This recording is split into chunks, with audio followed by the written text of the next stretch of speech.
শুরু করছি আজকের গল্প প্রেমেন্দ্র মিত্রের লেখা ব্রহ্মদৈত্যের মাঠ। সুনীল সেদিন বিলেত থেকে ডাক্তারি পাশ করে ফিরেছে। চিরকালই সে ডান পিটে, তার উপর বিজ্ঞানের আলোয় পৃথিবীকে দেখার পর ভয় ডর তার আর কিছুই থাকবার কথা নয়। তবু এখনো ব্রহ্মদৈত্যের মাঠের কথা শুনলে সে শিউরে ওঠে। কেন যে ওঠে সেই গল্পই আজ তার কাছে যেমন শুনেছি তেমনই বলবো।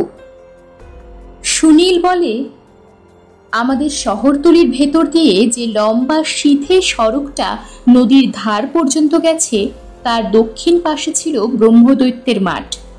প্রকাণ্ড পতিত জমি, তাতে না ছিল মানুষের বসতি, না ছিল গাছপালা, শুধু শূন্য মাঠ খা খা করত। এমন শূন্য মাঠ হয়তো অনেক জায়গাতেই আছে, কিন্তু এ মাঠের ভারী বদনাম ছিল। সে বদনামটা যে কি আমরা ভালো করে কেউ জানতাম না। তবু দিন দুপুরেও সে মাঠের পাশ দিয়ে যেতে আমাদের গা ছমছম করত। নানা রকম কথাই সে মাঠ সম্বন্ধে শোনা যেত, কোনটা যে সত্যি তা আমরা বুঝতে পারতাম না। কেউ বলতো যে সে মাঠ নাকি কোনো মানুষের পার হওয়ার সাধ্যই নেই। সে দুঃসাহস করতে গিয়ে কত লোক নাকি আশ্চর্যভাবে মাঠের মাঝখানে দিনের আলোতেই অদৃশ্য হয়ে গেছে। আবার কোথাও কোথাও শোনা যেত যে সে মাঠে গভীর রাতে লাল আলখাল্লা পরা এক দীর্ঘদেহ বুড়ো লোক ঘুরে বেড়ায়। তার সঙ্গে চোখাচোখি হওয়ার দুর্ভাগ্য যার হয় তার নাকি আর রক্ষে নেই। এমনই সব নানান গুজব শুনে এই মাঠ সম্বন্ধে আমাদের ভয়ের আর সীমা ছিল না। নদীর ধারে নবাবগঞ্জে আমাদের স্কুল। সড়ক দিয়ে না গিয়ে এই মাঠ পার হয়ে গেলে অনেকটা সময়ের সুসারও হতো, কিন্তু অত্যন্ত লেট হয়ে গেলে মাস্টারমশাইদের রক্তচক্ষু স্মরণ করেও আমরা সে মাঠ পার হয়ে যাওয়ার সাহস সংগ্রহ করতে পারতাম না। এই ভয়ঙ্কর মাঠই কিন্তু একদিন হঠাৎ আমাদের তীর্থস্থান হয়ে উঠল। একদিন সকালে উঠে হঠাৎ চমকে শুনলাম বাড়ির ধার দিয়ে ছ্যাঁকড়া গাড়িতে ব্যান্ড বাজিয়ে সার্কাসের দল চলেছে। অনেক রকম বাজনাই পৃথিবীতে আছে, কিন্তু ছেলেবেলায় যে ছ্যাঁকড়া গাড়িতে সার্কাসের প্ল্যাকার্ড টাঙানো থাকে এবং যার ভেতর থেকে পৃথিবীর দাতা শ্রেষ্ঠ দাতা অমন হ্যান্ডবিল বিলি করে যায়, তার ব্যান্ডের মতো মধুর বাজনা আর কোনো কিছুই বোধহয় নেই। অনেক কাকুতি মিনতি করে ছ্যাঁকড়া গাড়ির পেছনে পেছনে বহুদূর পর্যন্ত দৌড়ে একটা হ্যান্ডবিল জোগাড় করে পড়ে জানলুম যে আমাদের শহরে পৃথিবীর অষ্টম আশ্চর্য বিশ্বম্ভর সার্কাস আমেরিকায় নিমন্ত্রণ রক্ষা করতে যাওয়ার আগে অনুগ্রহ করে কয়েকদিনের জন্য খেলা দেখিয়ে যাবে। প্রবেশ মূল্য সবচেয়ে কম দেখলাম 4 আনার, এবং তারই সঙ্গে বিলম্বে হতাশ হইবেন এই সতর্কবাণী পড়ে ঠিক করলাম যেমন করেই হোক এ সার্কাস দেখতেই হবে। কিন্তু পরের মুহূর্তেই হ্যান্ডবিলের বাকিটা পড়ে মন একেবারে দমে গেল। দেখলাম সার্কাস হবে এই মাঠে। পৃথিবীর অষ্টম আশ্চর্য দেখবার লোভেও এই মাঠে যেতে মন সরছিল না। শেষ পর্যন্ত কিন্তু লোভেরই জয় হলো। ভাবলাম শহরশুদ্ধ লোক তো যাবে, তবে ভয় কিসের। বাড়িতে কাউকে অবশ্য জানালাম না, জানালে আর রক্ষে থাকতো না। খেলা হবে 2 বার, সন্ধ্যায় আর রাত 9টায়। কিন্তু নানান ফন্দি ফিকির করেও বাড়ির গুরুজনদের দৃষ্টি এড়িয়ে সন্ধ্যার খেলায় যেতে পারলাম না। 9টার খেলা দেখতে যাওয়ার জন্য বেশি সাহস দরকার, কিন্তু সুবিধে অনেক। মনে মনে সেই সংকল্পই করলাম। আমাদের শোবার ঘরটা একেবারে বাড়ির একধারে। কোনো রকমে তাড়াতাড়ি পড়াশুনো সেরে সেদিন মাথা ধরার নাম করে শুয়ে পড়লাম। এ ঘরে বড় দাদা ছাড়া আর কেউ শোয় না। তিনিও অনেক রাত্রে এসে একেবারে কোনো দিকে না চেয়ে শটান শুয়ে ঘুমিয়ে পড়েন। মাকে বললাম মাথা ধরার জন্য চোখে আলো সহ্য হচ্ছে না। মাও সরল বিশ্বাসে আলোটা সরিয়ে নিয়ে গেলেন। আর আমায় পায় কে?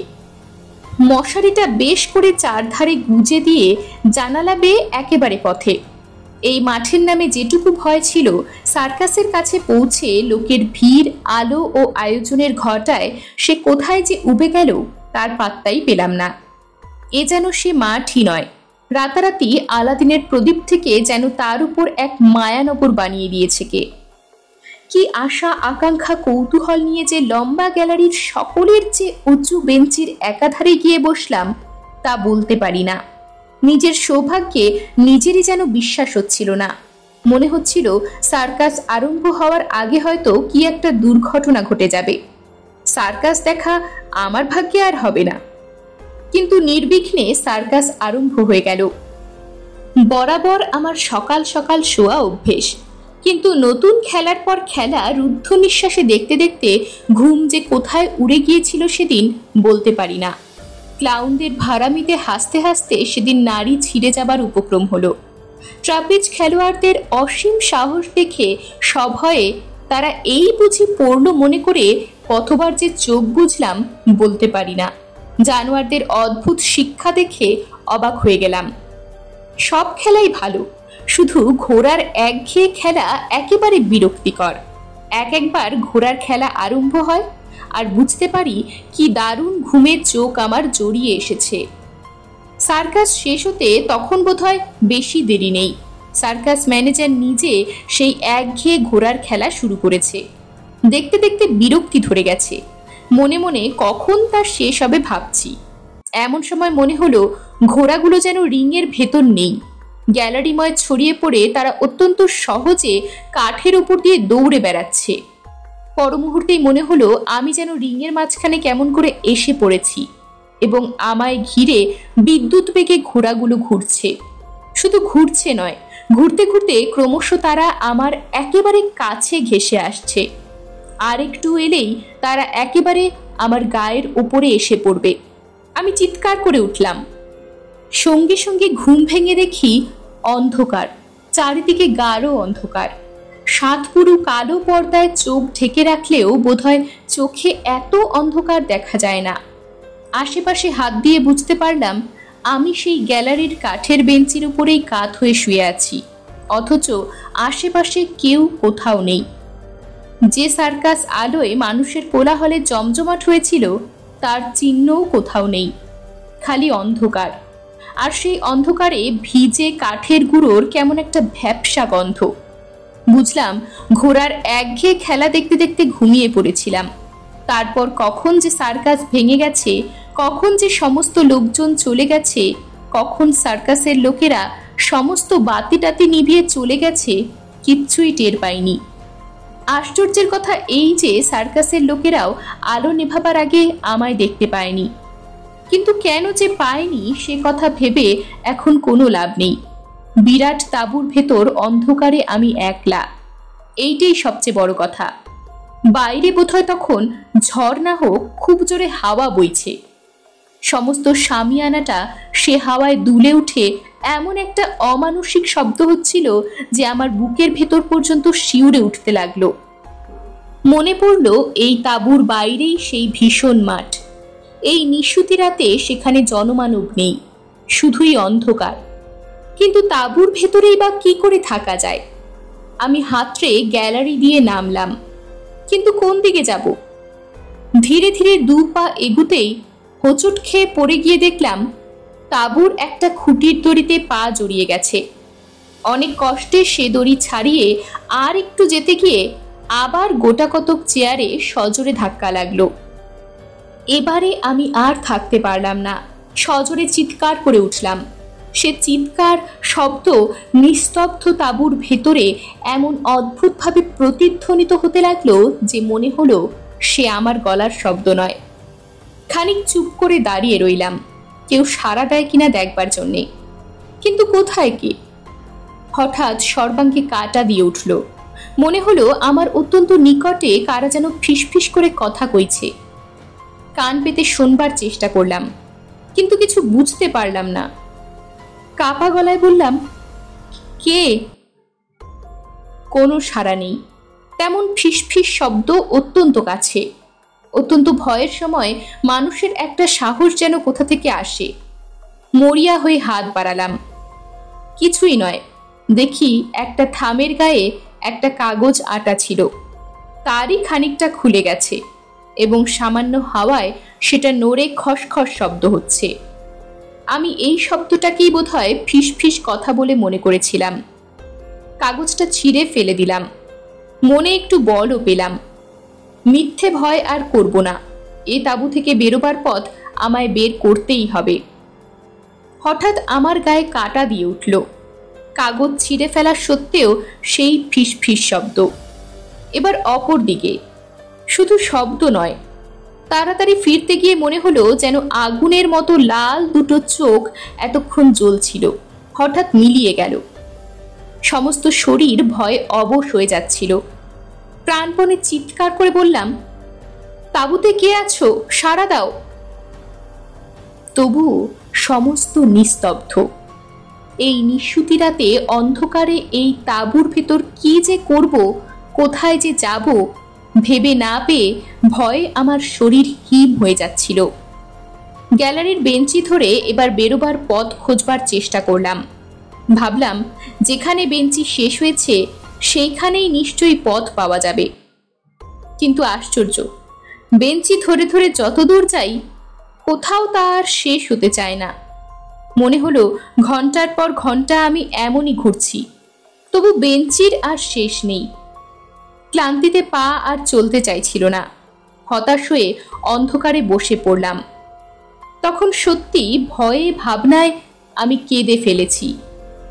কিন্তু সেখানে কাঁদলে শুনছে কে? জেনে নিজেই চুপ করলাম। এবার মনে হলো কে যেন সার্কাসের ভেতর চলে বেড়াচ্ছে। স্পষ্ট পায়ের শব্দ, খট খট খট। ডাকলাম, কে?